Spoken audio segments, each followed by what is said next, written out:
little low. A little low. What's going on, fire team? Welcome back to Shift Fire, an exploration and appreciation of all things military culture. My name is Cameron Pfaff, former Army Ranger, and with me, as always, the illustrious, the magnificent, the amazing. Oh, wow. I just kind of want to bask in the glory of your compliments, man. I appreciate that. Bask deep in love. I'm basking in the love of Cameron Pfaff. Folks, I am Israel Wright, former Green Beret. It's good to be back. We're going to do an episode called Lethal Antiquities. In this episode, Cameron and I get to walk down the destructive path of firearms history. We get to be presented with a weapon. It's in a box. We don't know what it is. We get surprised. We unbox it, and like you do on the internet. And we have a weapons expert with us who is either from the firearms or entertainment industry, sometimes both. And they take us through the history, the culture, the purpose of this weapon, and then the fun stuff, folks. We get to shoot the damn thing. We know that's why you're here. That's why I'm here. That's why Israel's here. Oh, I'm definitely here for that. But before we dive in, make sure you guys like and subscribe to the channel so you can stay up on the latest and greatest from all things Shift Fire. Without further ado, let's up.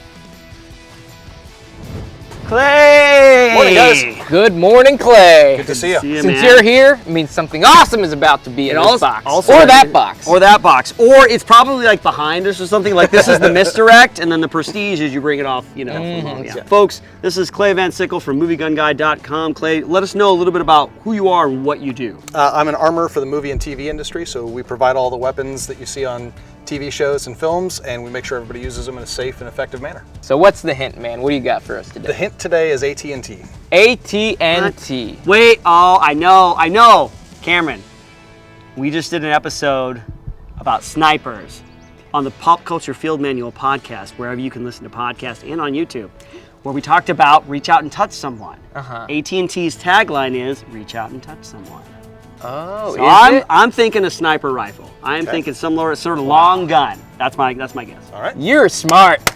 You're not just handsome, you're smart. I don't want to take your guess because I'm like, my brain's working 1,000 miles an hour right now. There's AT&T, I'm thinking TNT. Oh. A bundle of TNT, something with a big boom. This just became a whole new show. Yeah. I like where your head's We're at. going down a rabbit hole.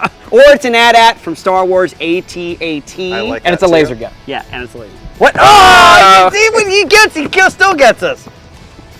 Let's go! Baby, that's what I'm talking about!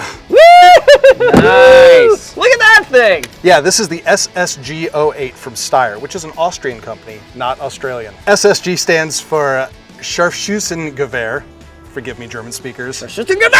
Which is sharpshooter rifle. Sharpshooter rifle. Yep. Yeah, this thing is chambered in .338 Lapua Magnum. Nice, So man. it'll reach out and touch someone. The .338 Lapua round, for the viewers that have no idea, is one of the most perfect rounds that you can get on the market today. Now, as technology advances, we're going to start seeing other bullets start to take over that might outperform this. But in the current day and age, this is the gold standard for long-range engagements, right? The .338 Lapua round has a ballistic coefficient, the closest you can get to 1 currently. Now, 1 is a perfect bullet. A ballistic coefficient of 1 is a perfect bullet. The closer you can get, you have a perfect bullet. But there are no bullets in existence that have a ballistic coefficient of 1. But the .338 is the damn near closest one that you can get. I'm super excited to shoot this gun. This is used in Austria. Obviously, Steyr is an Austrian company, so their commandos use this for long-range engagements. You see it in Greece, Syria, a lot of places, especially Eastern Bloc countries. Germany also fields these in the field as well. It's got a great Steiner optic on top of it, 3x12 by 56 millimeter objective, so you can see for miles. When you're setting up a long-range weapon, the optic is going to cost more than the weapon is. Absolutely. Is that the rule? That's kind of That the is rule, the yeah. rule. Your glass should cost more than the gun itself because your glass is pretty much the computer of the gun. Right. It's going to tell you exactly what you need to know. It's going to give you clarity at distance. I mean, you should be paying more for the glass than you are for the gun. For this specific weapon system, what are we looking at as far as maximum effective ranges? At 1,000 meters, super easy. Easy, right? You can probably go out to 3 times that. Oh, yeah. Without a problem. In the hands of an experienced shooter, you can, they won't even realize where it came from. Right. In a way. There's a real corny saying, if you heard the shot, It wasn't for you. Right. So that get that engraved on the side of this gun. Yeah. I'm excited to play with this thing, Yeah. man. I'm excited to see how the bolt action, how smooth it is, and just all around, just shoot this thing because I love a good 338 Lapua. Right. Yeah, this is seen in a couple of pop culture references too. You see this in Stars Earned Stripes. We use this particular one, competition reality show. You see it in Counter-Strike Global Offensive. So there's a game reference, and the only film I could find that it was featured in was the classic Sniper Special Ops, directed by Fred Olen Ray and starring Steven Seagal. Folks, let us know in the comments if there's other pop culture references that use this Steyr SSG. Let's shoot this damn thing, man. Let's Let's go. go. You're about super old. You're about to die, you know. So. All right. The range of destiny. Here we are. I just want to know the sound it makes when it takes a man's life. Okay, man. Well, you're about to find out. So you know what? Shooter ready. What? All right. Thanks. for Very you, kind buddy. of you, man.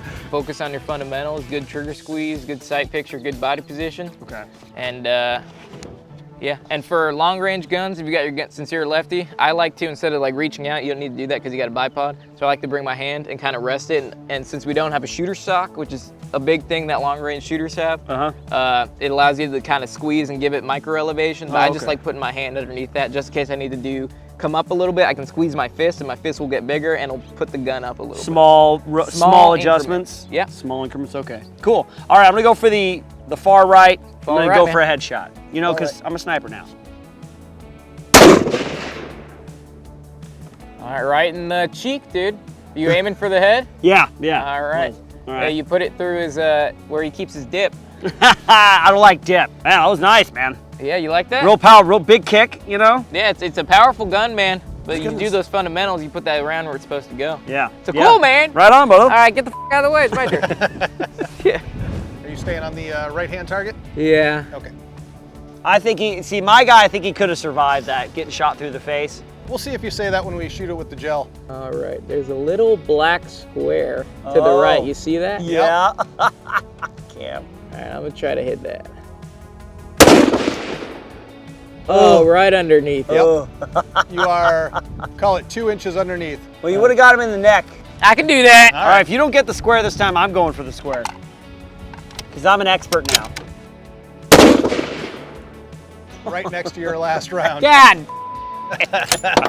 All right, I'm going to go for that black square. All right. If I was you, Yep. you got your crosshair and then you got your steady lines coming down. I'd put it on the first one down. Below the crosshair. Yeah, try that. Okay, cool. All right.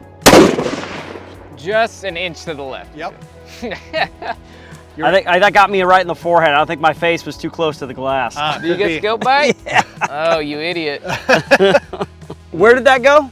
You just hit an inch to the left of it. Yeah. Oh, okay. Exactly 9 o'clock, 1 inch. Oh, okay, cool. Can you see Okay, the far target? right target, center mass. There should be a little circle painted in the chest. Do you see it? Right where the heart is? You're doing which one? The Far right target, far center right mass.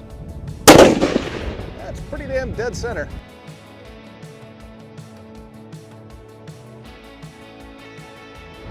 Yep, we're on the gel. Spotter one's up. 2 up. Shooter ready. Send it.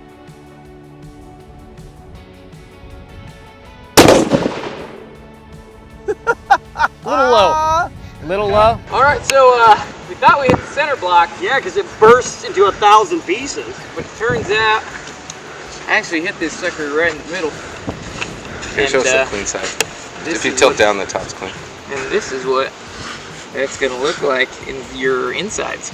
Not too shabby at all, man. Not That's too like shabby. dead center, dead center, man. That's dead center. Yeah, man.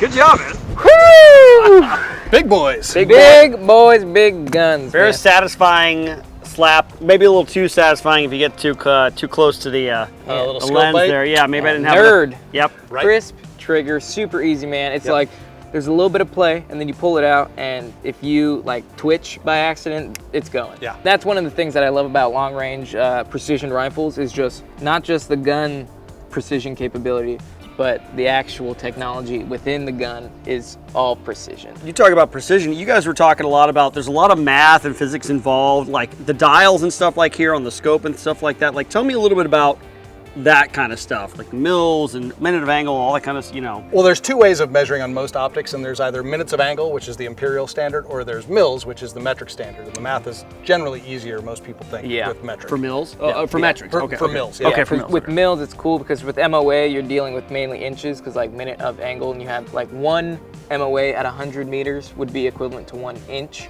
But then you get into mils, which seems a little bit more confusing, but at the end of the day, it becomes easier because it goes into centimeters. And if you're thinking at 100 meters, 3.6 inches is 1 mil at 100. But if you go to centimeters, which is metric, one mil at 100 is,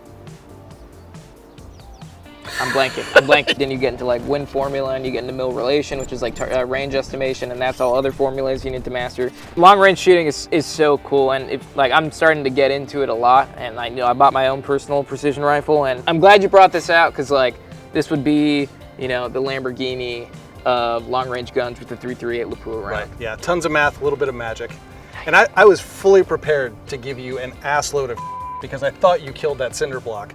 But you could not have center punched. You couldn't. That gel block. Yeah, man. I thought I was like, oh, I pulled the round, but in my head I was like, that was a clean break. I didn't doubt it, but because the stopping power this round had shattered the cinder block that this was attached to. Yeah. And that was just the force. It didn't tear the block at all. That was just the concussion. Yeah, and it turned out to be a dead center mass hit, which I'm happy with. You were talking about your first shot when you hit your target in the cheek. Yeah. You think it'd survive? No, I feel good that cheek is thoroughly destroyed. Yeah, I think so. As well as the man attached to the cheek. Right. Yeah, and the back of the head is now pudding. Well, Clay, thank you so much for bringing this out, man. It was a pleasure to shoot No, that. it's fine. It's fine. It's fine. Me first. Us old guys got to stick together. Yeah, man. But if you guys want to check out what Clay's got going on, head on over to moviegunguy.com. Looking forward to seeing what you guys are working on next. If you loved this video, which I know you did, make sure you subscribe to the channel so you can stay up on the latest and greatest from all things Shipfire. Give it a like, get down in the comment sections, let us know what you want to see on future episodes of Lethal Antiquities. Share this video with your friends. Go crazy, folks. Stay sexy. We'll catch you on the next one. Maybe a little more red. Not too shabby. Not too shabby. No, man, Not that's too like shabby. dead center, dead center, man. That's dead center. Yeah, man. Good job, man.